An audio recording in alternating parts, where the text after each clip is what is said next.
ये तुम लोगों के नाम जपो में पहले सा आराम नहीं, ये तुम लोगों के नाम जपो में पहले सा आराम नहीं। जबरदस्ती के जय श्री राम में सब कुछ है पर राम नहीं। नमस्कार, मैं रूपेश कुमार। टीएमसी की तेज तर्रार सांसद महुआ मोइत्रा राष्ट्रीय राजनीति का बड़ा और चर्चित चेहरा बनती जा रही हैं। अपनी पार्टी की प्रमुख ममता बनर्जी की तर्ज पर महुआ भी प्रधानमंत्री नरेंद्र मोदी पर जमकर आक्रामक हैं। 18वीं लोकसभा में दिए महुआ के भाषण ने देश भर में जमकर वाहवाही लूटी है। नरेंद्र मोदी को ललकारते हुए अंदाज में महुआ ने बातों ही बातों में बहुत कुछ कह दिया, जिसे वे पिछली संसद में 8 दिसंबर 2023 से अपने निलंबन के बाद मुंह में दबाए बैठी थीं। उन्होंने नरेंद्र मोदी को उनसे ना डरने और पूरी बात सुनने की व्यंग्यात्मक टिप्पणी भी की। Prime Minister, Honorable Prime Minister, I would really request you, since you've been here for the better half of 1 hour, ये भी सुनते हुए जाइए सर, डरिए मत, डरिए मत सर, डरिए मत। 2 बार आ गए sir, you came to my area twice during the campaign sir, आज तो सुन के जाइए सर। महुआ महिला नेत्री के तौर पर अपनी पार्टी टीएमसी का सबसे बड़ा चेहरा बन चुकी हैं। पश्चिम बंगाल में लोग महुआ को देश की ममता बनर्जी के नाम से पुकारने लगे हैं। नरेंद्र मोदी द्वारा चुनाव में इस्तेमाल किए गए शब्दों पर भी महुआ ने खूब कटाक्ष किया। मुसलमान से लेकर मंगलसूत्र तक पर प्रधानमंत्री नरेंद्र मोदी ने बात कही, लेकिन मणिपुर पर कभी भी एक शब्द नरेंद्र मोदी ने नहीं बोला। इस पर महुआ ने सदन में जोरदार स्पीच रखी, जिसकी देश भर में आज भी चर्चा है। मुसलमान, मुल्ला, मदरसा, मुगल, मटन, मछली, मुजरा, mangalsutra, but not once did they mention Manipur. We don't need to act east. The government says we want to act east. We don't need you to act east. Look east, walk east, and most important, embrace east. अपनी बेबाक टिप्पणी के चलते महुआ मोइत्रा एक बार फिर मुसीबत में फंसती हुई नजर आ रही हैं। राष्ट्रीय महिला आयोग की अध्यक्ष रेखा शर्मा की शिकायत पर दिल्ली पुलिस ने महुआ के खिलाफ 7 जुलाई को धारा 79 के तहत मुकदमा दर्ज किया है। यदि इस मामले में कानूनी रूप से महुआ हारती हैं तो एक बार फिर उनकी संसदीय सदस्यता खत्म हो सकती है। हाथरस कांड पीड़ित महिलाओं से मिलने रेखा शर्मा गई हुई थीं।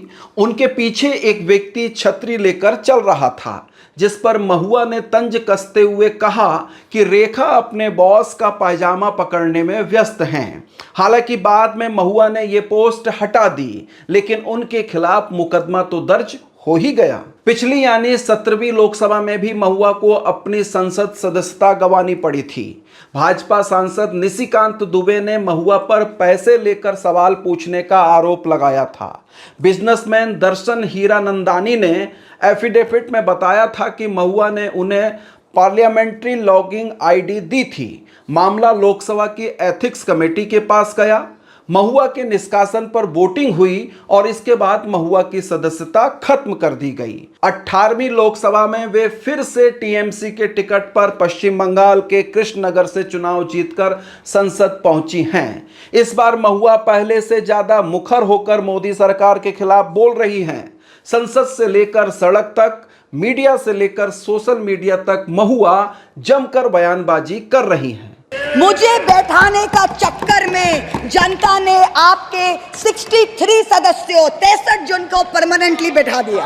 आप तो घुस घुस के मारने वाले थे ना, इस बार तो जनता ने घुस घुस के मार दिया। एक अकेला कितनों पे भारी पड़ा। केंद्रीय मंत्री, भाजपा के सांसद और बंगाली मतुआ संप्रदाय के प्रमुख शांतनु ठाकुर की पोल भी अभी कुछ रोज पहले महुआ ने खोली है। महुआ ने शांतनु ठाकुर पर गंभीर आरोप लगाए हैं। महुआ का कहना है कि केंद्रीय मंत्री ने बीएसएफ को आदेश दिया कि उनके द्वारा जारी पास धारकों को बीफ ले जाने की इजाजत दी जाए। महुआ ने शांतनु ठाकुर का ऑफिशियल लेटर हेड की फोटो शेयर की है। इस लेटर हेड पर उत्तर 24 परगना के जियारुल काजी के द्वारा 3 किलो बीफ ले जाने का पास है। ये मामला इन दिनों पश्चिम बंगाल में सुर्खियों में है। 49 वर्षीय महुआ मोइत्रा इस समय टीएमसी का नेशनल चेहरा बन चुकी हैं। 2009 में महुआ अमेरिका में बैंकर की नौकरी छोड़कर भारतीय राष्ट्रीय कांग्रेस से राजनीति में आई थीं। 2010 में उन्होंने टीएमसी ज्वाइन की। 2016 में नदिया सीट से महुआ पहली बार टीएमसी के टिकट पर विधायक बनी। 2019 में कृष्णानगर से सांसद चुनी गई। 2022 में विधानसभा चुनाव में टीएमसी की ओर से महुआ को गोवा चुनाव की कमान दी गई, यानी कि प्रभारी बनाया गया। 2024 में महुआ फिर से सांसद चुनी गई हैं। अब वे टीएमसी के विस्तार के लिए पूरे देश में लॉन्च की जा रही हैं। राजनीति में बने रहने के लिए चर्चा में बने रहना बहुत जरूरी है। इस बात को महुआ बेहतर से समझती हैं, शायद इसलिए वे आक्रामक होकर सदन से लेकर सड़क तक सरकार को ललकार रही हैं। देखिए आगे आगे होता है क्या टीएमसी निखर पाएगी या महुआ मोइत्रा देश की बड़ी नेता बन पाएंगी। बने रहिए अनसुनी आवाज के साथ। अनसुनी आवाज चैनल को सब्सक्राइब कीजिए। बहुत शुक्रिया, धन्यवाद, नमस्कार।